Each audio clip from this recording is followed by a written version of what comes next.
Oh, there we go. Middle of the week.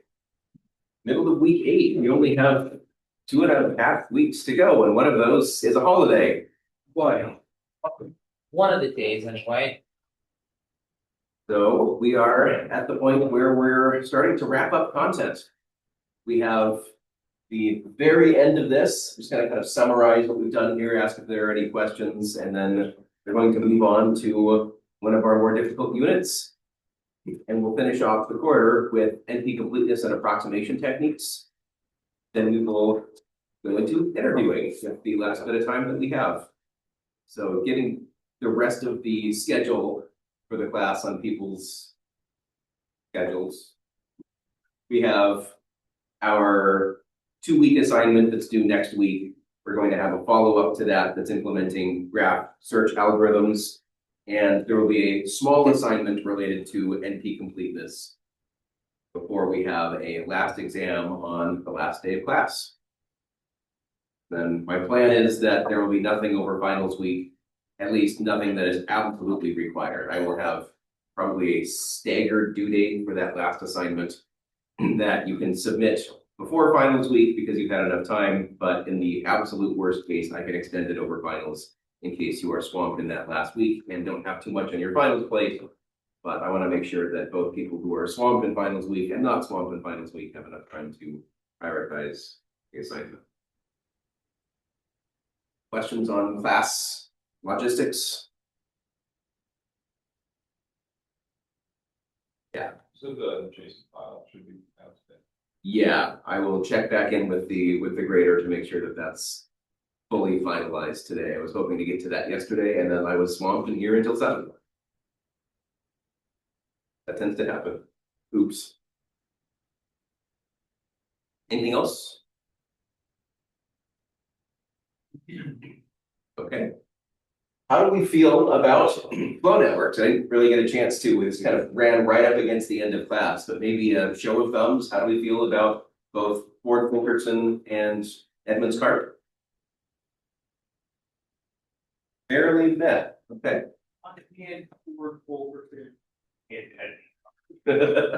Interesting. So yeah, Ford-Fulkerson is really just you can pick any simple path from source to sink. And Edmonds-Karp says we're going to prioritize the shortest with breadth first search. So they're basically the same idea. It's just that we're going to place an extra restriction with Edmonds-Karp that says that we're always picking that shortest path by number of edges. And that ensures that we have an upper bound of, we said, VE squared for the runtime for Edmonds-Karp. And it was big O of F if we were just using Ford-Fulkerson. We could come up with a very poorly designed graph and algorithm set of prioritization in that led it to actually converge in big O of F time. It's unlikely that that is ever going to be the case in practice, but that is the actual worst case. So we can do better than that in the worst case if we apply it in SCAR. Would we like to spend a little bit more time with this example? Maybe a little bit more time? Yeah, Let's I do it. agree. So does Ford-Fulkerson use like a depth first search approach then? It does not specify. It's up to you to find a simple path, and you can break ties or choose paths however you want. I feel like that's what it looks like. Yeah, it is. It definitely can be. The way that you break a tie will be based on something that makes sense. So if you implemented it with a depth first search, you absolutely could do that. So I think we very quickly went over this at the end of the last example, but maybe if we could spend a little bit of time just looking at this example and seeing what we can do with it.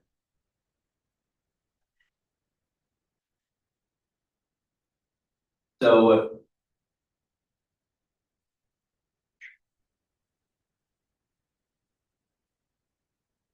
Edmonds-Karp says to find the shortest paths. There were 2 that were edge length 3, 1, 2, 3, 1, 2, 3. And for Fulkerson, we can just arbitrarily choose any simple path that we can find. We could use Dijkstra's to do that. And I just use a modified breadth first search based on edge weight. So we can find the minimum total edge weight. I don't know if that would be a great idea. If you use the minimum total edge weight, it's likely that the bottleneck is going to be smaller rather than larger. So in the big picture, is it better to do that than it is to just find an arbitrary path or the shortest path by edge number of edges? Probably not, but it's something that we could choose to do and would converge.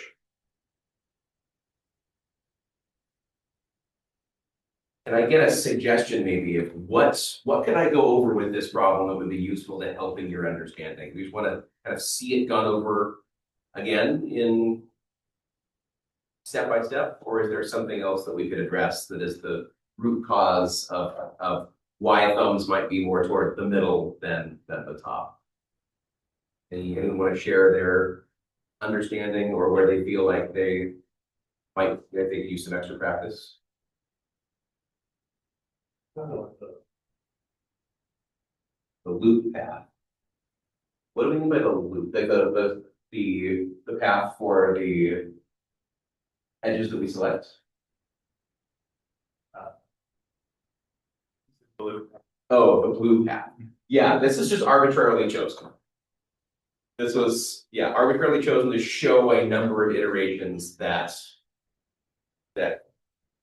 eventually converges. But we have one vote for a step-by-step process remotely. Anyone else have an opinion? I feel like I would just make a very high level overview of like what each one Okay. could help like. Yeah, so Ford Fulkerson doesn't even specify. If we go back to the code that is Ford Fulkerson, that's right here. It's not, there's the super code. It specifies, well, there exists a path. There's the path. So it has no specifying whatsoever of how to find that path. It just says, well, a path exists. So that means that you can use any pathing algorithm that you can find to come up with some path from source to sink. Whereas Edmonds Karp says, use breadth first search based on the number of edges, not edge weights. And then we get a better worst case guarantee.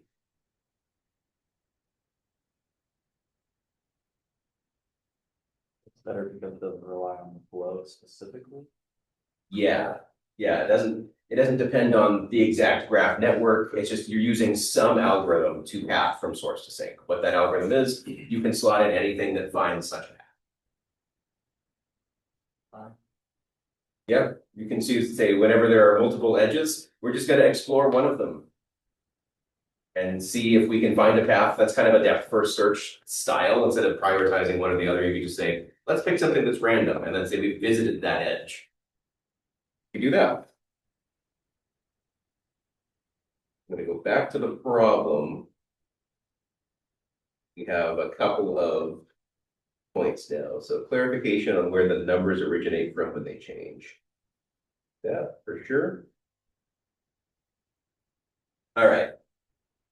So let's first go through this path that kind of looks higher for a moment. This path that is found has minimum edge weight 4. So we're going to take this entire path and we're going to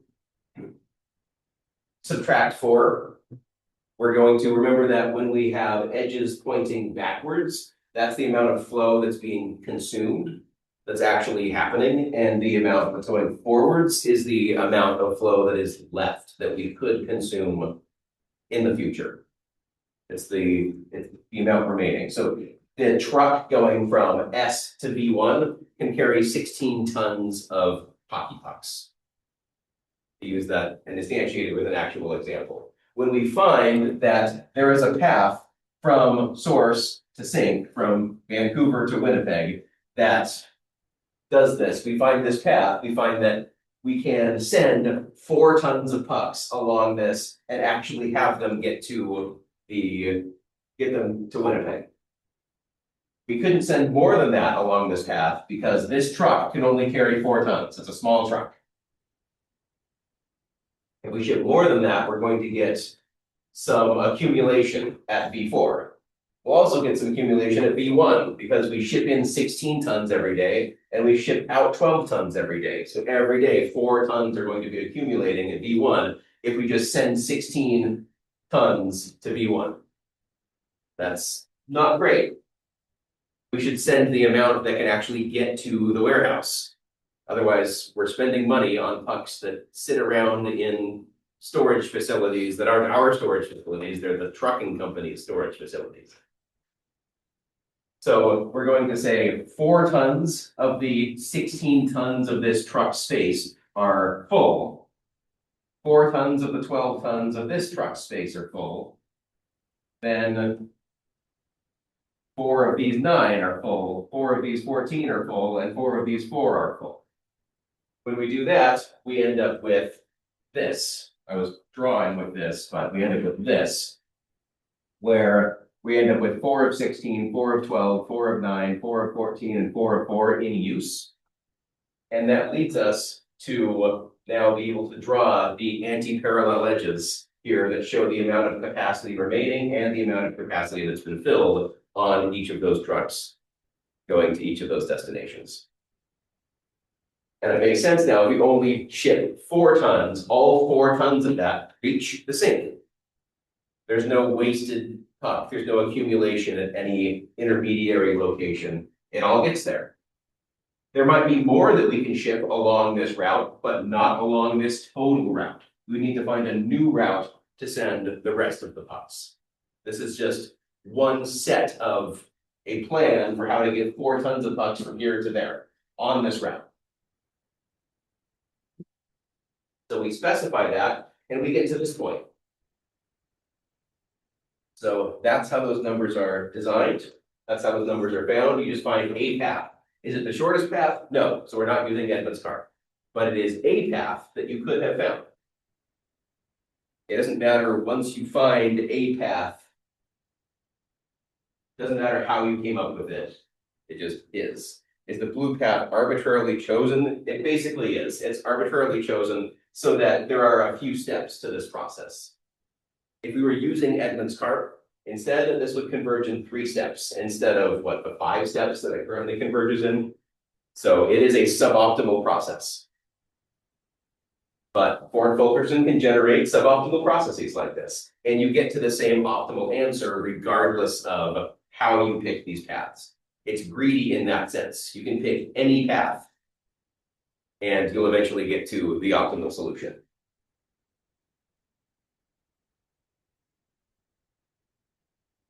So yes, it is arbitrarily chosen. We find another path. This path ships from S to V2 to V1 to V3 to T, and that can carry another 4 tons of pucks. So now we're going to ship 4 pucks along this path. And note that now, when the truck goes from V1 to V3, 4 of those pucks were in the original track that are going to be passed from V3 to V2, and another 4 are now going to be shipped from V3 directly to the sink. So when these pucks arrive at V3, the 8 tons that are on this truck are split into 4 and 4 and shipped on different trucks. But we see that of the 12 tons that are the capacity of this truck, only 8 of them now are in use. But it's 4 from here and 4 from here.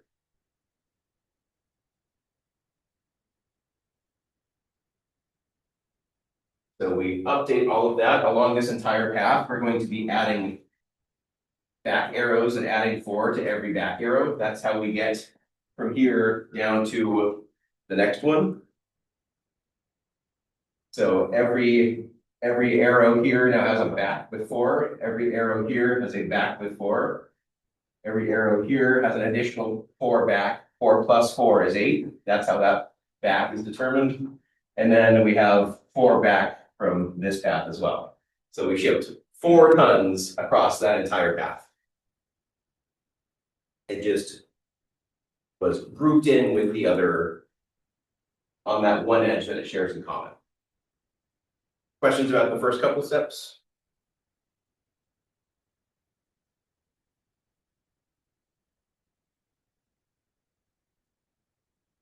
And we do it again, we find another simple path from source to sink, and sure enough, there's another simple path.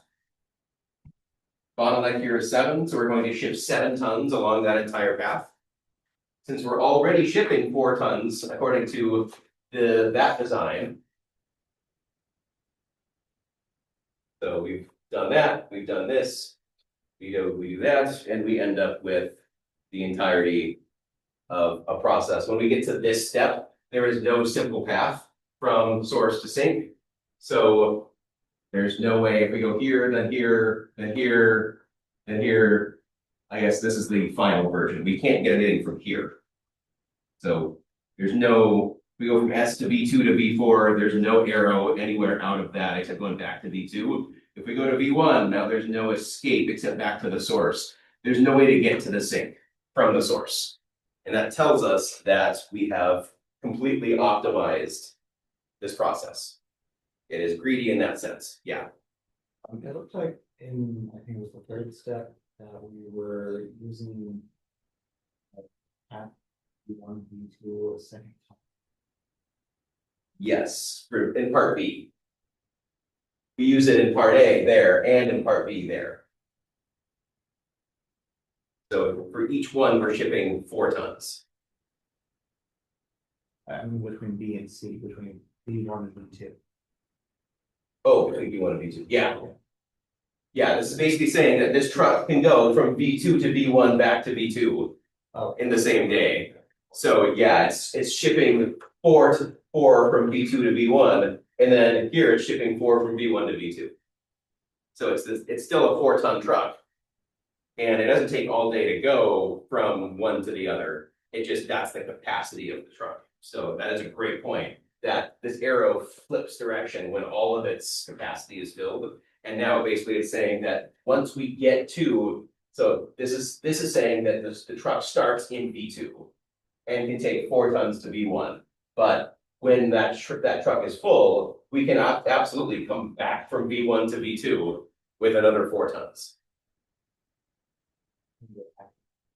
Sure. Unless we place a constraint on that problem. If you're interested in constraint solving, take my AI fundamentals class and we'll talk about how to add constraints to problems like this to where, yeah, a truck can only go in one direction, or it can go back, can go forth and then back and then be done. So we can absolutely add further constraints to these problems, but as it exists right now, it's like it's flow. So there's not really a time constraint on that. It represents capacity in each direction. That is a great clarified point. Other questions on anything from this? I did want to do one more thing. But any clarification questions? Does that help people understand how this is done? Yeah, I feel like it's pretty. I mentioned before that we could figure out how much material is flowing between source and sink by placing I said we could do something like place a cut on this graph like that, and we look at all of the back arrows. That 19 plus this 4 gives us 23. And that tells us what the backing, the flow between source and sink is. But we can place that cut in arbitrary places. Another place that's very common is right by the source. And if we look at everything that's flowing back from there, we get 12 plus 11, which is 23. But that cut does not have to be at the source or at the sink. It can be in an arbitrary place that is a straight line in the graph. So if we do that, we're dividing these nodes as being the source adjacent nodes, and these nodes as being the sink adjacent nodes. So we want to find all flow going from sink to source. So that's this 9 plus this 11 plus this 12. That doesn't work. No, I'm thinking you're talking about the other 12 points from V3 to V1. Am I right? That would be, yeah, if we place the cut here. Oh, okay, sorry. Yeah, there is something with regards to cuts. I'll brush up on this and get back to you because that was confusing. Yeah, 11 plus 9, 12. it's the difference between, that makes so much more sense. Oh, yeah. If we look at the difference between since in this case, there's nothing, this one is not being used, but in other cuts in the network, the others are being used, then we can see that what's going here and here and here and here is the difference between what's being flowed back, and that will lead you to the flow. That'll lead you to the 20/30. So you can see the actual flow happening based on how much flow is going between the first half and the second half, however you define those halves. And that's pretty cool. Any last minute questions on flow networks before we transition to NP completeness theory? There is no assignment on this. The only thing that I might ask you is on an exam to be able to go through a Ford Fulkerson or an Edmonds car on paper. Would you just like a bunch of unfilled graphs that we could just fill the numbers out for or something? I would probably give you a graph like this and then just say, go through Edmonds car, walk me through step by step, or go through Ford Fulkerson. You can define any legal path, and that's fine as well. Yeah. So at this last stage here, why can't you send a 13th ton from S to B1, then the truck from B1 to B2 back? Then B2 to B3, and then you can fill up that last one from B. The truck won't go unless it's full, Oh, or won't go unless there's something. So that arrow that is basically the truck is in V2 and it needs something in order to go back. oh, it's ending at B2. Yeah, the arrow going this direction says it needs to transport something from B2 to B1. Get there. Oh. And there's still no way to get to the sink from there. Yeah. Yeah, there's no way to, even if we could ship things from B1 to B2, we still couldn't get to the sink.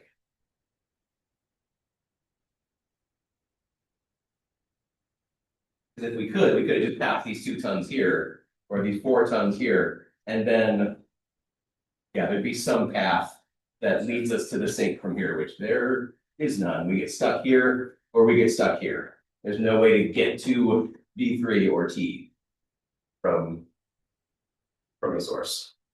So we're locked in. We found the maximum capacity of this network.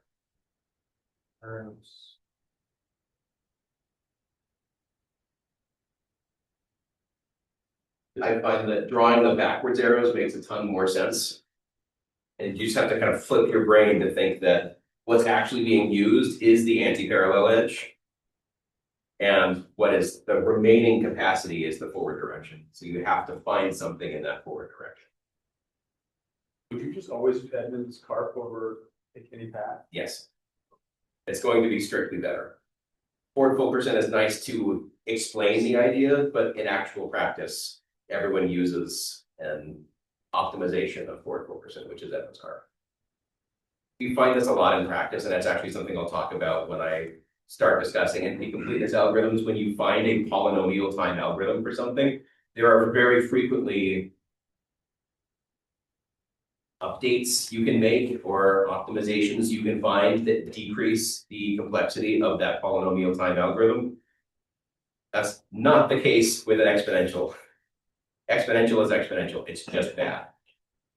But if we can find a polynomial time algorithm, we can very frequently find a better polynomial time.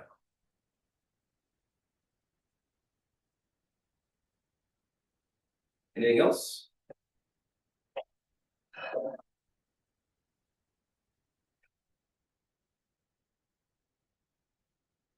Okay, we're gonna go into it.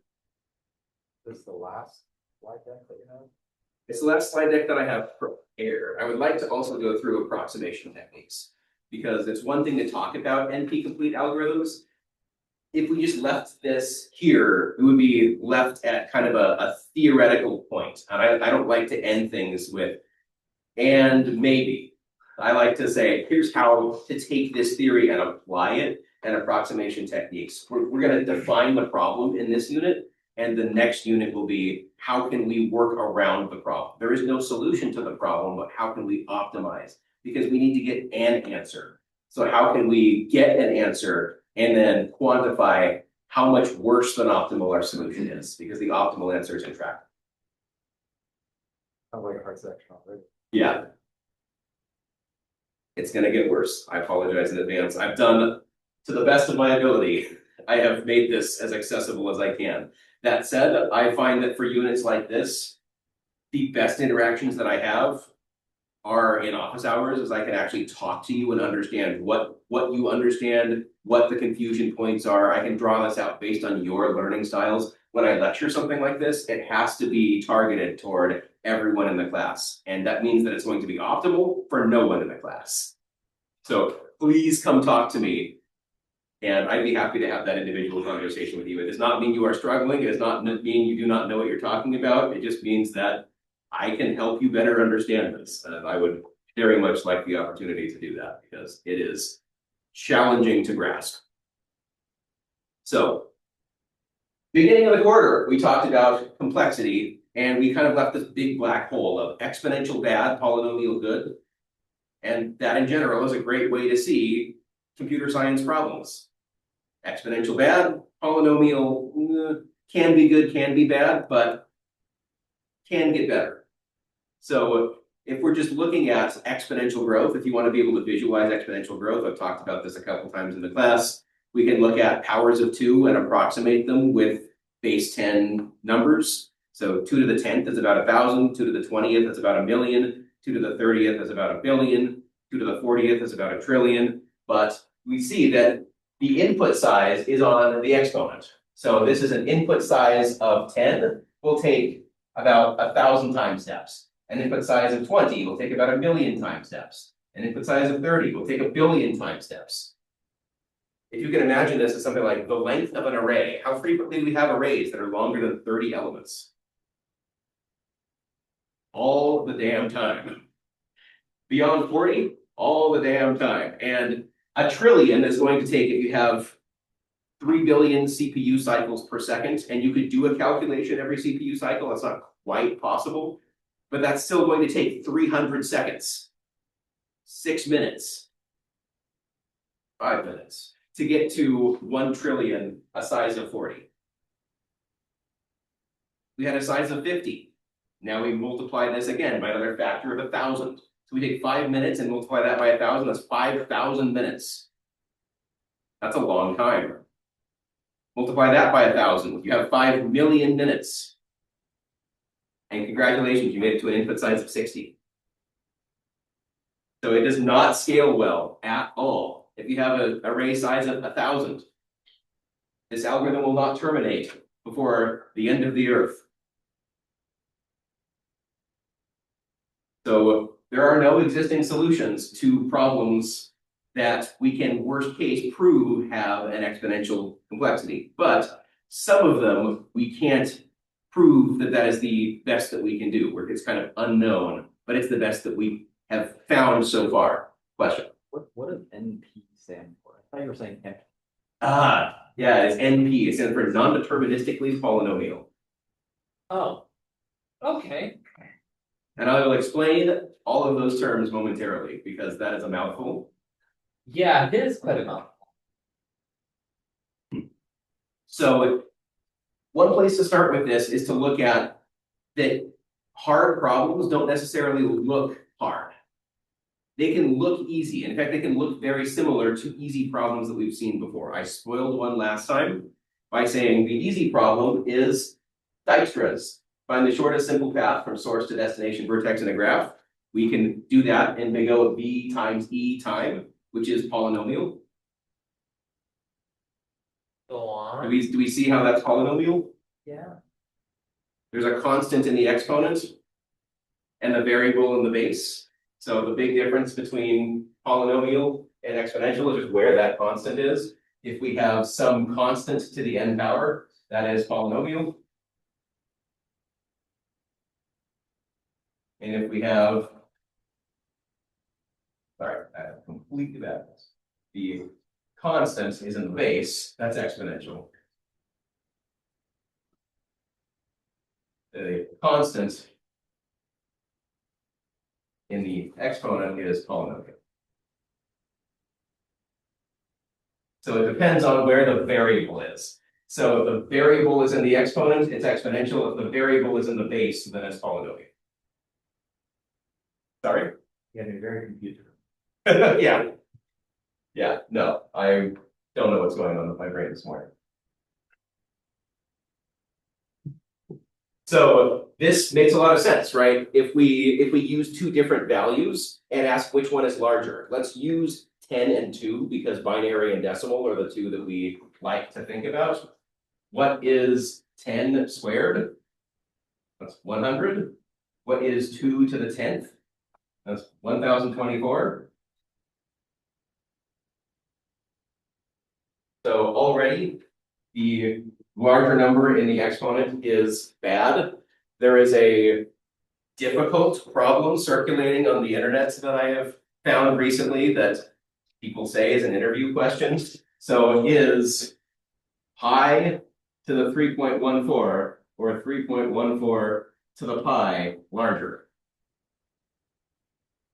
And this is a very easy problem if you can figure out which of them is larger. Which one is larger, 3.14 or pi?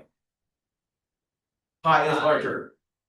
So if pi is in here, the larger number is in the base, so it maps to something that is smaller.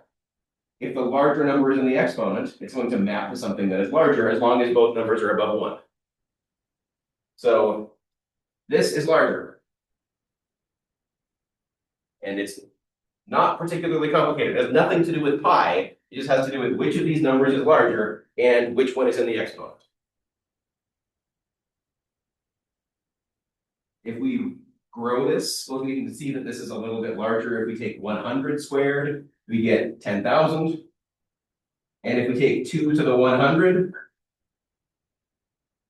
well, we can apply this back to the last idea of, well, 2 to the 10th was 1,000, 20 is million, billion, trillion, quadrillion, quintillion, sextillion, septillion, octillion, nonillion.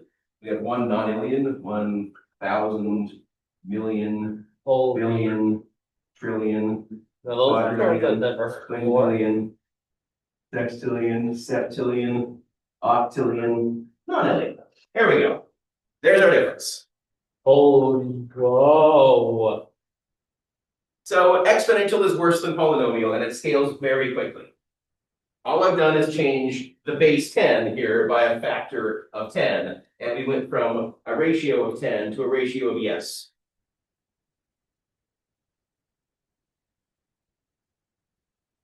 So just another example of why exponential scaling is disgusting. So an easy problem, something that's solved in polynomial time, shortest path. The harder problem, the longest simple path. I spoiled that this does not have an easy solution. And it's counterintuitive. People would think, well, if we can solve the shortest path in a reasonable amount of time, we should be able to solve the longest path in a reasonable amount of time. But it comes down to the assumption that we make in Dijkstra's having a very nice property of when we expand a node, we know we've found the shortest path to that node. No such assumption exists. And if we couldn't make that assumption in Dijkstra's algorithm, then we wouldn't be able to find a shortest path in a reasonable amount of time. It would be just as difficult of a problem. It's just that no such assumption exists when you're finding the longest simple path. Never would we expand a node and we say we've found the longest path to this node, because it will involve going through nodes potentially that we haven't looked at before. Once we've looked at every node, we haven't necessarily looked at every path through every node, and it's going to scale exponentially based on the size of the graph. What does it take to visit every vertex and look at every edge vertex pair? That's going to, we're looking at every possible path, not breaking down into vertices and edges. We're looking at every possible path. And that's going to be exponential in the size of the graph. So the best known solution to this problem is exponential. We have not proven that there is not a better solution than exponential time. That's an open problem. If you solve it, you'll become an instant millionaire. But trust me, it's not worth your time. People have been trying to do this for decades. Another easy problem. Is it Euler tour? Oh yeah, his name is Euler. Does an Euler tour of a graph exist? Euler. Okay. So the definition of that, can we traverse each edge of a graph exactly once? That's probably a puzzle that you may have seen before in a puzzle book. You place your pen on a graph and you try to draw the entire graph without lifting your pen. That is an Euler tour. So to give you an example, let's draw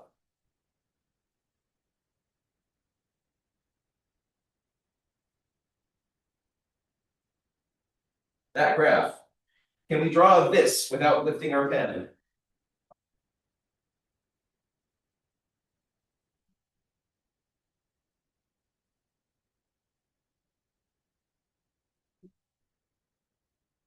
Possibly. We can. Doesn't matter where we start. We can go here, then here, then here, then here, then here, then. Yeah, we visited every vertex at this point. We went, sorry, every edge. We first every edge of the graph. I did it wrong. This is correct starting here, but You go diagonal. it is very possible. If you go diagonal, there you go up and you can go back to a visited vertex to see. Yeah. Yeah, the number of vertex visits does not matter, but we want to visit every edge. We need to Reverse the diagonal. diagonal here. That's why I didn't draw that edge.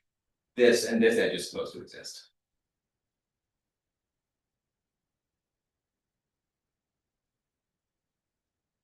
So there's a graph with an Euler tour. Yeah. Then ask, can we traverse each edge of a graph exactly once? And it turns out that you can, and you can tell this at a glance if you look at the number of vertices with a number of odd edges out of it. If there are an even number of vertices with an odd number of edges out of it, it's solvable. A very simple solution to this, and we can solve it in big O of E time. We just, from that, we can find a traversal in big O of E because of that assumption that we can make. We just look at the number of neighbors that each vertex has. If there are an even number of odd neighbor vertices, then there exists an Euler tour. Theta time? Probably. Yeah, we have to look at the out edges for each one. So there's no. It could be that there is a simpler solution to that. Probably not. I wasn't ready to prove it, so I put big O. That is a good point, though. So this seems like a relatively easy problem, but let's change the problem a little bit. Can we find a simple cycle containing each vertex? So now we just need an Euler tour that starts and ends at the same vertex. That's the only change to this problem. Hamiltonian, that's a mouthful. I think it's So it's a very small addition to this problem. But it turns it from being solvable in big O of E time to no known solution beneath exponential is known. Very small change, very large result. Another example. Has anyone heard of conjunctive normal form in a discrete class? Oh, that is very familiar. So, Not ever heard of it. conjunctive normal form is when we have a formula of binary variables that can either be true or false, and then we have some logical connectives to them. So we can use ands or ors or implications and we just are going to say that each one of these, if it's in CNF, each of the clauses are anded together and each of the things inside are ORed together. So we could say something like x1 or x2 and not x1 or x3. And continue this as long as you want, but it is 2 CNF because each of these clauses has exactly 2 variables in it. I get it. And inside of this, these are all ors. Between, these are all ands. And any of these can be negated. And you can show that you can convert any Boolean formula or expression down into CNF. And anything in CNF down into 2CNF. That's not quite true. But if we say that we have something in 2CNF, then we end up with, this is an easy problem. This is solvable in polynomial time. Anyone want to guess what the hard problem is? 1 57 CNF. So here was an example. I should know what's on my slide before I draw an example. But this is satisfiable if we just instantiate x1 to be true, x2 to be false, and x3 to be true, then this is satisfiable. The entirety of this can be evaluated to true. x1 or x2, true or false is true. Flip x1 or x3, 0 or 1, false or true, that's also true. And flip x2 or flip x3, we have true and false, or together, that's also true. True and true and true is true. So there is a solution to this. There it is. It would be exponential in complexity to go through every possible combination. So we need some efficient way of finding this without iterating over every possible value for x1, x2, and x3. The hard problem, one person got it, is 3CNF. The exact same problem, but instead of having 2 variables inside of each set of parentheses, we have 3. It goes from being polynomial time best solution to best known solution is exponential. So it becomes a pattern that we can notice. Very fun. Any questions on our example problems? This is just kind of meant to motivate that you can't tell the difficulty of a problem just by looking at it. Some very small changes to known, fairly simple problems can make the problem balloon in complexity.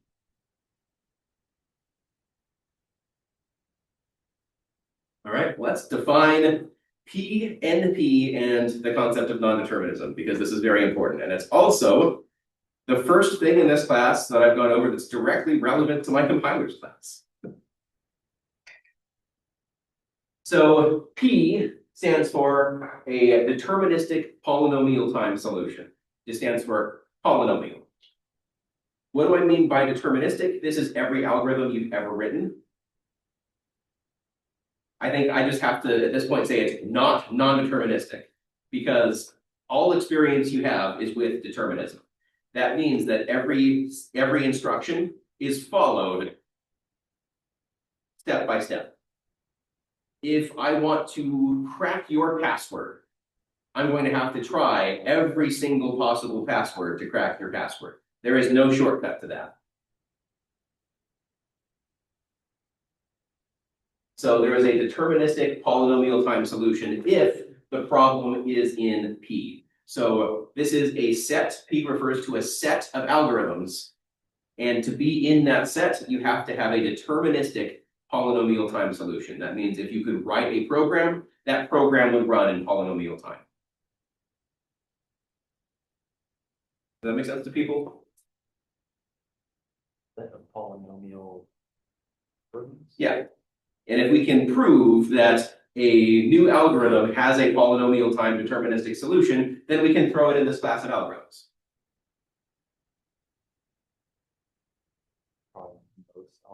Yeah, a lot of algorithms, everything that we study is in P, because otherwise it's intractable. It's not something that we can solve in a general case. So we study algorithms that are solvable in the general case. Until now. But constant, that's not in the set of P. It is n to the 0. Oh, okay. So it is technically polynomial. Since anything to the 0 is 1, and constant is big O of 1, then it is to the 0 power. NP is the class of problems that have a polynomial time solution non-deterministically. And I'm going to need to explain what non-determinism is so that you know what that means. I'll start with just a quick overview of the actual definition of determinism. Every step is uniquely determined by the current state. And this makes sense. When you write a program, if you're debugging and going line by line in your program, you can, based on all of the internal variable values and the next line that's going to be run, you know exactly what the next state of your program is going to be. It's predictable. The next state is given from the current state and the current instruction. Any question on that idea?